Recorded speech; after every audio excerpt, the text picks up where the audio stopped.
Well, 2025 was a turbulent year in politics, with President Trump back in the White House and moving quickly to shake things up. Trump came in and slashed the government, kicked off a large-scale immigration roundup, and made the word tariff his word of the year. But there were also a lot of steps taken on both sides of the political divide to set up the all-important midterm elections in 2026. Natalie Brand has the political year in review from Washington. So help me God.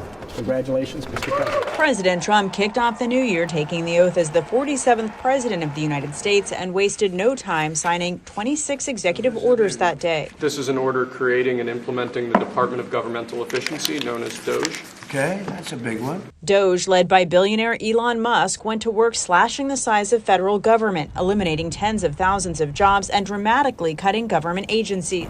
This is the chainsaw for bureaucracy. But the new administration beefed up Border Patrol and ICE, adding thousands of new agents to enforce immigration policies and carry out mass deportations. The National Guard also deployed to Democratic-run cities, including Washington, D.C., Los Angeles, and Chicago. Your divisiveness and your brutality are not welcome here. Border security was a key component of the Republicans' One Big Beautiful Bill President Trump signed into law July 4th. You have the biggest tax cut, the biggest spending cut, the largest border security investment. Democrats argue the legislation makes steep cuts to SNAP benefits and Medicaid. The Congressional Budget Office estimates it will add about $3.4 trillion to the deficit over the next decade. You see the hatred he's got for Putin, it's very tough.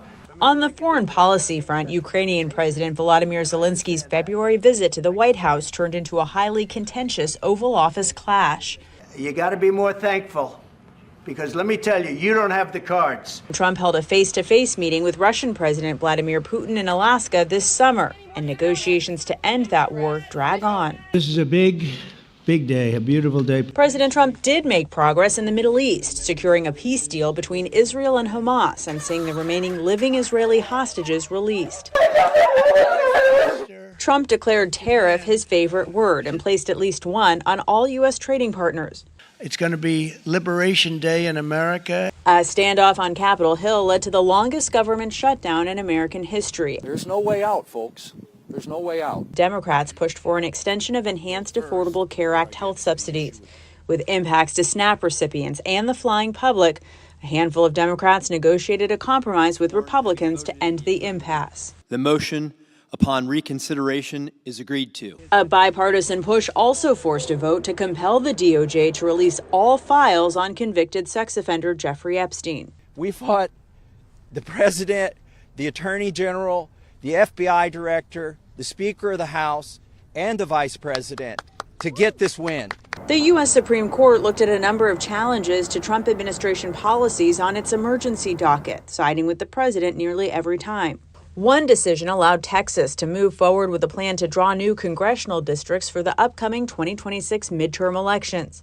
Other Republican states have taken similar steps as President Trump tries to keep control of Congress.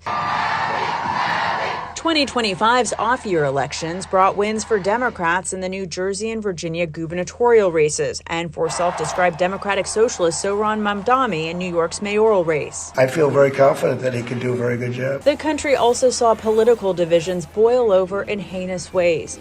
The Pennsylvania governor's house was set on fire. Minnesota State Representative Melissa Hortman and her husband were murdered.